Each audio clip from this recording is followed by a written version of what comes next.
अस्सलामुअलैकुम वरहमतुल्लाहि वबरकातुहू। साथियों, कैसे हैं आप सभी? उम्मीद है कि सभी खैरियत से होंगे। आज मैं आप लोगों के सामने मुंशी प्रेमचंद की ज़िंदगी और उनकी जो अदबी ख़िदमात हैं उनके बारे में कुछ फैक्ट्स लेकर के आया हूँ। और कुछ फैक्ट्स नहीं हैं, बल्कि एग्ज़ाम के पॉइंट ऑफ व्यू से देखा जाए तो कंप्लीट फैक्ट्स मैं आपके लिए लेकर के आया हूँ। इंशाअल्लाह इससे बाहर कोई क्वेश्चन नहीं जाएगा। असल नाम इनका धनपत राय था। मुंशी प्रेमचंद एक समाज सुधार के रूप में जाने जाते हैं और इनकी कहानियाँ, इनके अफ़साने बड़े मशहूर हैं। बड़े ही अलग ही अंदाज़ में और सादगी के साथ में इन्होंने कलमबंद किए हैं अफ़सानों को। और देहाती और मज़दूर, निचले तबके के लोगों को इन्होंने अपने अफ़सानों के अंदर, अपने नावलों के अंदर जगह दी है।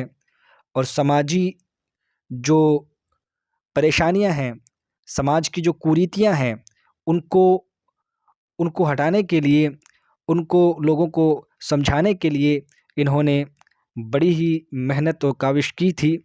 और बड़ी सादगी और सादा इंसान थे।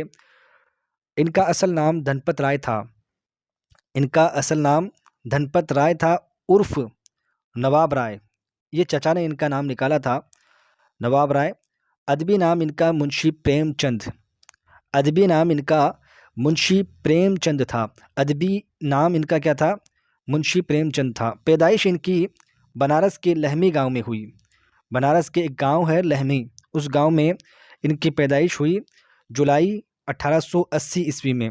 मुंशी अजायब लाल के घर में इनकी पैदाइश हुई। वफ़ात बनारस में हुई। बनारस में इनकी वफ़ात हुई, जो कि यूपी में है। और 1936 ईस्वी इनकी सन वफ़ात है। 1936 1880 में इनकी पैदाइश हुई और 1936 ईस्वी इनकी सन वफ़ात है। इनका असल नाम धनपत राय था। असल नाम क्या था इनका? धनपत राय था। लेकिन इनके चचा ने इनका नाम नवाब राय रखा। इनके चचा थे जिन्होंने इनका नाम क्या रखा? नवाब राय। ये सवाल आ सकता है कि नवाब राय इनके किसने रखा? इनका नाम नवाब राय किसने रखा? इनके चचा ने रखा, इनके पापा ने रखा, या इनके अब्बू ने रखा, या इनकी वालिदा ने रखा? तो ऐसा कुछ भी सवाल आ सकता है। अदब में ये प्रेमचंद के नाम से मशहूर हुए। ज़िंदगी के इब्तिदाई दौर में प्रेमचंद ने बहुत ज़्यादा गुर्बत का सामना किया, बहुत ज़्यादा गरीबी का सामना इन्होंने किया। इन्होंने एक वकील के बच्चे को एक माह के लिए 5 रुपए, कितने रुपए? 5 रुपए मुआवजा पर पढ़ाया। एक वकील के बच्चे को इन्होंने पढ़ाया।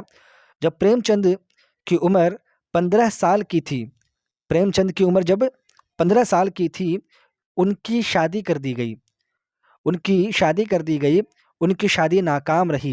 ये जो शादी हुई, पहली जो 15 बरस की उम्र में शादी हुई, वो नाकाम हो गई। बाद में उसने दोबारा शोराना देवी एक नाम की औरत से इन्होंने शादी की। शोराना देवी प्रेमचंद के जद्दोजहद में उनकी मदद किया करती थी, है ना। और उनके दादा, ये थोड़ा-सा यहाँ मिसप्रिंट हुआ है कि उनकी जो बीवी थी वो भी है ना प्रेमचंद की जद्दोजहद के अंदर उनकी मदद किया करती थी। उनके दादा उनके दादा पटवारी उनके दादा पटवारी और वालिद डाकघर में मुंशी थे। इसी वजह से ये नाम इनका मुंशी पड़ा। दोनों ही मुंशी थे। दादा पटवारी थे और वालिद डाकखाने में मुंशी थे। इनकी इब्तिदाई तालीम गाँव के मदरसे में हुई। ये दोनों ही मुंशी नहीं थे। दादा तो पटवारी थे और डाक खाने के अंदर इनके वालिद क्या थे? मुंशी थे। और इनकी जो शुरुआती तालीम वो गांव के अंदर हुई गांव का जो मदरसा था उसके अंदर हुई। मैट्रिक पास करने के बाद 1899, ये है 1899, 1899 ईस्वी में बनारस में करीब बनारस के करीब एक गांव है चिनारगढ़। उसके एक मिशन स्कूल में स्टेट मास्टर की हैसियत से मुलाजिम हो गए। 1899 में बनारस के करीब चनारगढ़ के एक मिशन स्कूल में स्टेट मास्टर की हैसियत से क्या हो गए, मुलाजिम हो गए, यानी वहाँ उन्होंने काम करना शुरू कर दिया, वहाँ नौकरी करनी शुरू कर दी। उसी ज़माने में उनकी अदबी ज़िंदगी का आगाज़ होता है और अदब का बाकायदा मुताला शुरू किया।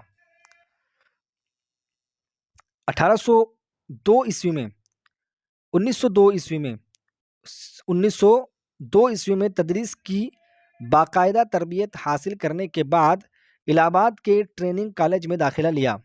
और ये तो 1902 है, ध्यान रखिएगा कि 1902 ईस्वी में तदरीस की बाकायदा तरबियत हासिल करने के बाद इलाहाबाद, कहाँ, इलाहाबाद ट्रेनिंग कॉलेज में दाखिला लिया और अव्वल दर्जे से पास हुए। 1904 ईस्वी में इलाहाबाद के एक स्कूल में हेडमास्टर मुकर्रर हुए और फिर 1920 में सरकारी नौकरी छोड़कर तसनीफ़ और तालीफ़ को ही ज़रिए माश बनाया, यानी लिखना शुरू कर दिया। तसनीफ़, तालीफ़ यानी लिखना इन्होंने शुरू कर दिया, अदब के अंदर अपनी महारत को दिखाना शुरू कर दिया। प्रेमचंद को मज़ामीन लिखने का शौक़ बचपन ही से था। प्रेमचंद को मज़ामीन लिखने का शौक़ तो बचपन से ही था।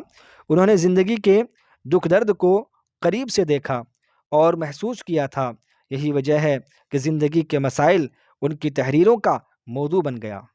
उनकी ज़बान बहुत सादा और सलेस है। उनकी ज़बान बहुत सादा है, बहुत सलेस है, यानी समझ में आने वाली है। मुंशी प्रेमचंद के कारनामे देखिए कि अदबी जो कारनामे हैं इनके, मुंशी प्रेमचंद हिंदी और उर्दू अदब में यकसा तौर पर मशहूर हुए। दोनों में ही, हिंदी अदब में भी और उर्दू अदब में भी, दोनों में यकसा तौर पर यानी एक जैसे ही ये मशहूर हुए।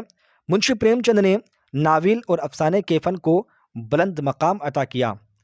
प्रेमचंद ने नाविलों और अफसानों का मौजू देहात और देहाती ज़िंदगी के मसाइल को बनाया। इनका जो मेन मौजू था वो देहात और देहाती ज़िंदगी थी। प्रेमचंद को उर्दू अफसाना का मुअज्जिद और बादशाह कहा जाता है। किसका? उर्दू अफसाने का मुअज्जिद किसको कहा जाता है? उर्दू अफसाने का मुअज्जिद किसको कहा जाता है? उर्दू अफसाने का मुअज्जिद प्रेमचंद को कहा जाता है। किसको कहा जाता है? प्रेमचंद को उर्दू अफसाने का मुअज्जिद कहा जाता है, यानी यही सबसे पहले उर्दू अफसाना निगार हैं। कफन, बड़े घर की बेटी, पोस की रात, कौल का पास, नमक का दारोगा उनके मशहूर अफसाने हैं। कफन, बड़े घर की बेटी, पोस की रात, कौल का पास, नमक का दारोगा, ये बहुत ही मशहूर इनके अफसाने हैं, सभी जानते हैं। प्रेमचंद के नाविलों में गोशाए आफियत, निर्मला, बाजार हुस्न, चौगान हस्ती, बेवा और गौदान ये काबिल ज़िक्र हैं। इस बात का ख़ास तौर पर ख्याल रखना कि सवाल ऐसा भी आ सकता है कि प्रेमचंद का इनमें से नाविल कौन सा है, इनमें से अफसाना कौन सा है। तो इन चीज़ों का ख्याल रखना कि अफसाना कौन सा और नाविल कौन सा है। ये देखो, गोशाए आफियत, निर्मला, बाजार हुस्न, चौगान हस्ती, बेवा, गौदान, ये क्या नाविल हैं। और जो पहले बताए गए हैं, कफन, बड़े घर की बेटी, पोस की रात, कौल का पास, नमक का दारोगा, ये सब क्या हैं? अफसाने हैं। प्रेमचंद का सबसे बड़ा कारनामा ये है कि उन्होंने नाविलों और अफसानों में समाज के मसाइल पेश ही नहीं किया बल्कि उनका हल भी पेश किया। वारदात, प्रेम पच्चीसी और प्रेम चालीसी उनके अफसानवी मजमूए हैं। ये देखिए, यहाँ सारे के सारे अफसानवी मजमूए मैंने यहाँ लिखे हैं। सबसे पहला अफसानवी मजमुआ इनका जो है सूज़े वतन है। ये भी इम्पोर्टेंट सवाल है। पहला अफसानवी मजमुआ मुंशी प्रेमचंद का सूज़े वतन है। इसके अलावा ये भी ध्यान रखना है, प्रेम पच्चीसी, प्रेम बत्तीसी, खाका परवाना, ख्वाब व ख्याल, फिरदौस ख्याल, प्रेम चालीसी, आखिरी तोहफ़ा, ज़ाद राह, वारदात, दूध की कीमत, ये सारे के सारे जो अफसानवी मजमूए हैं ये याद करने ज़रूरी हैं। सूज़े वतन है, प्रेम 25 है, प्रेम 32 है, खाका परवाना है, ख्वाब व ख़याल है, फिरदौस ख़याल है, प्रेम 40 है, आखिरी तोहफ़ा है और ज़ाद ज़ाद राह है, वारदात है और दूध की कीमत है। ये सारे अफसानवी मजमूए प्रेमचंद के हैं, तो इनको याद रखना बेहद ही ज़रूरी है, क्योंकि सवाल ऐसा भी बन सकता है कि निम्न में से या मंदरजा ज़ैल में से कौन सा अफसानवी मजमुआ प्रेमचंद का नहीं है। तो उनमें अगर 3 जो हैं वो दिए होंगे और एक जो नहीं है वो दिया होगा, तो ऐसे क्वेश्चन में हम कई बार मात खा जाते हैं। तो इसलिए ये सारे अफसानवी मजमूए याद रखना ज़रूरी है। अस्सलामु अलैकुम व रहमतुल्लाहि व बरकातुहू।